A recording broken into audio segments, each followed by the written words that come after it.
Is there anything that gets the juices flowing like a rivalry game? And our matchup is bitter. It has barbs and shots thrown on and off the field over the years.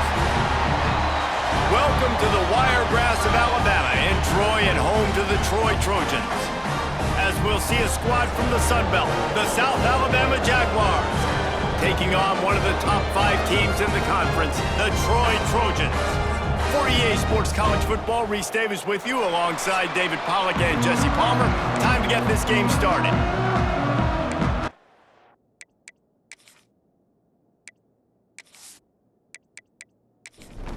The Trojans will kick it away to start.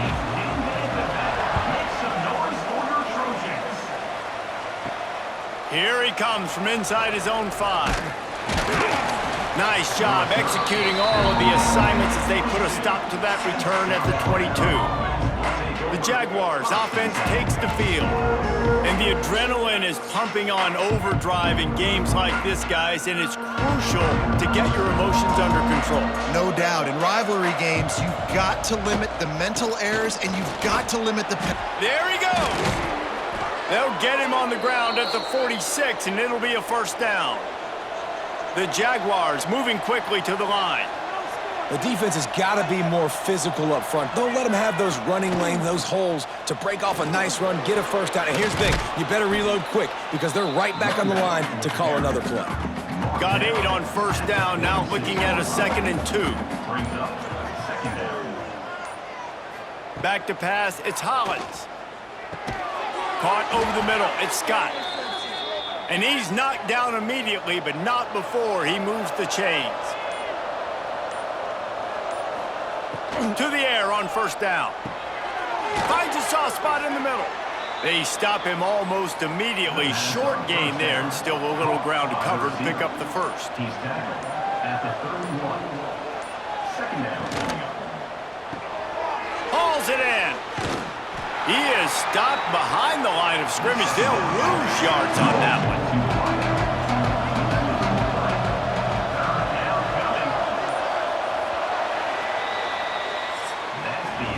It has been all defense all the time in the early going as we wrap up the first quarter, and the stats certainly reflect that.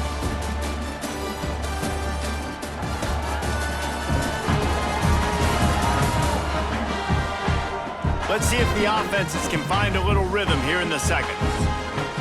This offense had a little extra time to think about it. Let's see what they have on third down. From the gun, wants to pass. Got a man, it's Scott. Doesn't quite make it to the first down marker. He's a yard short. This offense has moved into plus territory, and they want to keep a shot toward the end zone. And it's incomplete way downfield, and the defense rises to the occasion. So the Troy Trojans offense has its first opportunity of the day. As we take a quick look at the impact players for today's game, what players did you guys look to for motivation to make an impact during your playing days, Jesse? Well, it was the guys we relied on each and every week. We came into the season expecting these types of guys to be our biggest weapons, and every week those were the guys that had to deliver for us in order to have success. And it's just fun to have those guys that are consistent. Like, they lead by example, then they start to learn their voice and lead the team. But every week, guys that you can count on. They punch the clock, and they're hard workers. And he got a hand in there, knocks it away, incomplete. And the Trojans are at the line looking to convert on 3rd and short. On 3rd and short, they'll try to pick it up with the pass. A quick tackle made, but he's got plenty for the first down. They'll go hurry up here. Wants to throw again. Here's a heat. Time running out, and he goes down at the 34. These are the plays as a defense that mean so much for so many reasons. Getting in the backfield, obviously getting the sack, so putting him a little bit behind the sticks, but also hitting that quarterback, making him think. That goes a long way in disrupting the quarterback's rhythm. The Trojans with a long way to go after the loss on the last play. They'll go to work in the air on 2nd down. Catch in the middle, it's Wallace. And the defense settled in to stop that one for a short gain. IndyCar tempo as they head to the line for this third down play. Clock running. Lost one deep down the right side. And that one's incomplete. They weren't just trying to move the chains. They were trying to move the scoreboard. Instead, it's fourth down. Gets it out of there for the first time today and didn't see much of him in that loss a week ago. Called on just once. And they'll get him down after the return at the 27-yard line. We'll see them really hit the speed button on the tempo here in the final minute of the first half. Oh, he's ready to take a shot. Makes the grab on the big throw. And the explosiveness, the big gainer gets it to the 49-yard line. Last completion moves the sticks in. Let's see if they try it again. Grabbed behind the line, it's Thomas. Quick timeout from the offense to save precious seconds. That throw and catch, a really good example of why coaches don't want a quarterback to get stuck on a particular target, isn't it, David? Yep, that's exactly right. Find the guy who's open because you got so many guys that have so much speed that can do so much damage on the field. Find my matchup, get it to him, let him do the rest. The offense burns its third and final timeout of the half. And the quarterback runs out of time, and down he goes at the 38. Time dwindling away as they try to put points on the board right before the half. Dropping back, it's Hollins. Pressure coming. And he'll be run out of bounds behind the line of scrimmage. Not a very productive play there. That's the end of the second quarter. That means it's time to join Kevin in our halftime update. Man, great energy in that building. There always is when these two get together. And a fun first half between these rivals. And that defense has to feel like it just played about as close to a perfect first half as it can play. And who am I to argue? I mean, check out that scoreboard. Bone-crushing hits and an airtight secondary. Feels like they have 12, 13 dudes out there against that offense, which needs a real pick-me-up and fast. With that, let's throw it back to the guys to see how this rivalry matchup plays out.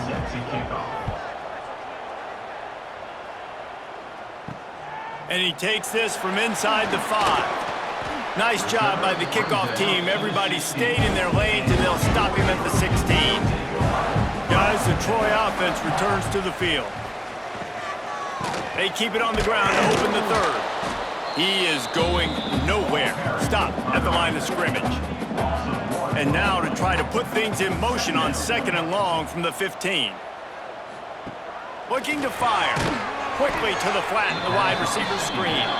He's brought down, but he went backwards after that completion, not the way they had it drawn up. Tight end in motion, see how the D reacts. An unforced error there. They don't get the snap off in time. Delay of game, offense. The delay of game pushes the offense back. This defense has kept them backed up. Now one more stop, and they can get off the field on third and long. Here comes the heat. What a nice job getting to the quarterback, getting the big sack, making sure he didn't have time to buy some more space, and he almost grabbed him and pulled him into the end zone. He almost got 2 points and a safety.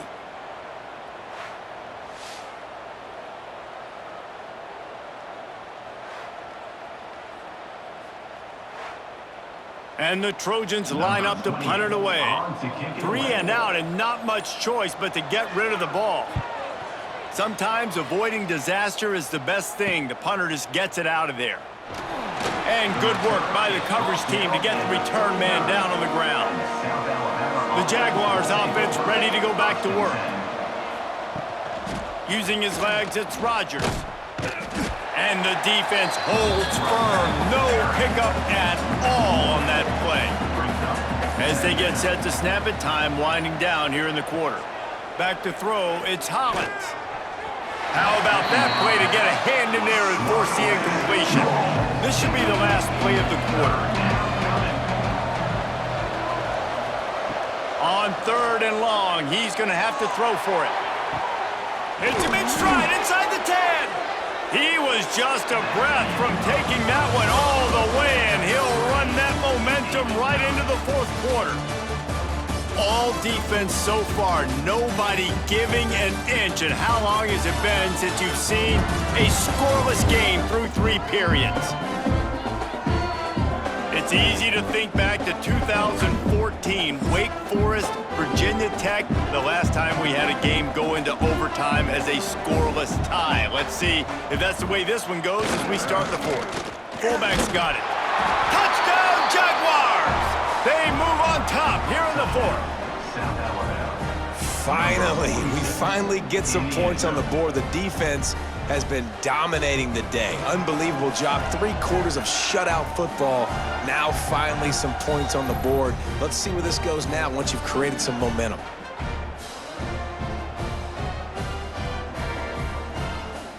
Setting up for the extra point after the first score of the game.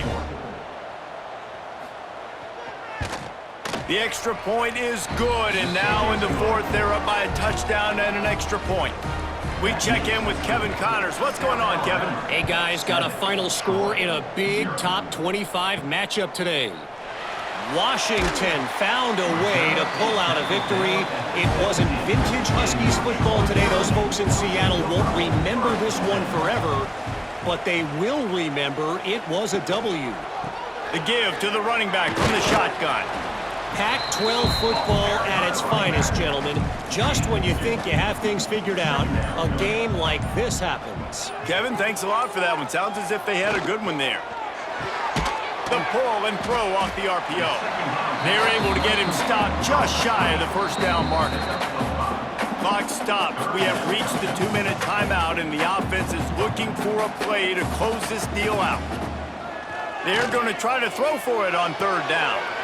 Oh, it's picked off. What a bad time for a mistake like that. And they'll close in on him after a good return on the interception. And they'll take over. It's such a fine line offensively. Late in the game, you got to score, you got to make big plays, but you can't turn the football over. Big-time mistake. This one might cost him.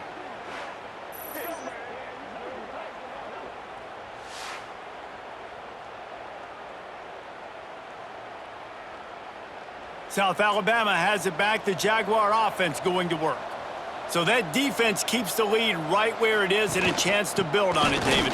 Yeah, the defense did a great job. Now, the offense, you know what you're going to get from this defense. They have to be aggressive. They're trying to get the football back later in the game, Jesse. Because they're going to be so aggressive too, David, you know, on offense now, you have a chance to break one maybe in the run game or finding a one-on-one matchup in the passing game to really pad the lead. Oh, no, the ball popped out.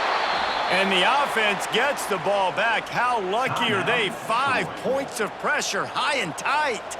Snap's going to come from the 23 on 1st and 10. They'll move the wide receiver. On the move.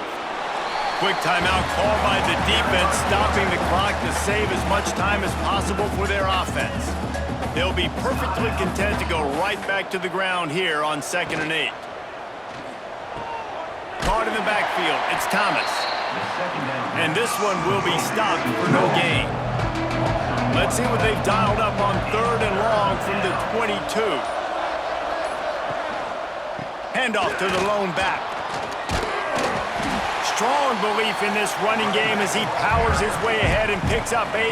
It's 4th and 1. So here we are on 4th down, and this field goal kicker is going to face all the pressure in the world. And he missed it. No good. And the margin remains at 7 after the miss.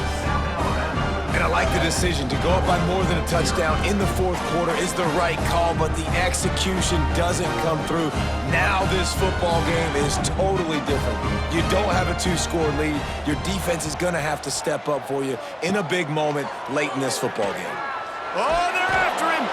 And maybe he'll get back to the line of scrimmage, but no more than that. And here comes the offense on 2nd down. Gotta find a completion on this one. Rushes on him. He's gonna take off. Oh, he just handled it poorly, and it's a fumble. Defense swarming on that loose ball. It'll be a turnover. With the win today, they're now bowl eligible, and that's certainly worth celebrating, at least to some degree, wouldn't you say, guys? Yeah, listen, at the start of the year, there are a lot of goals that get put up on the blackboard. Reaching a bowl game is one of them. So now you can go ahead and check that off. But if you're this football team, you're not celebrating that tonight. You're looking to build on this win moving ahead because they've got bigger goals down the road, Dave. They do, and they've shown you some good flashes throughout the season, man. Some moments that really say this team could be really, really good. And so I think you continue to improve. You know at the end of the season, I get to take a vacation.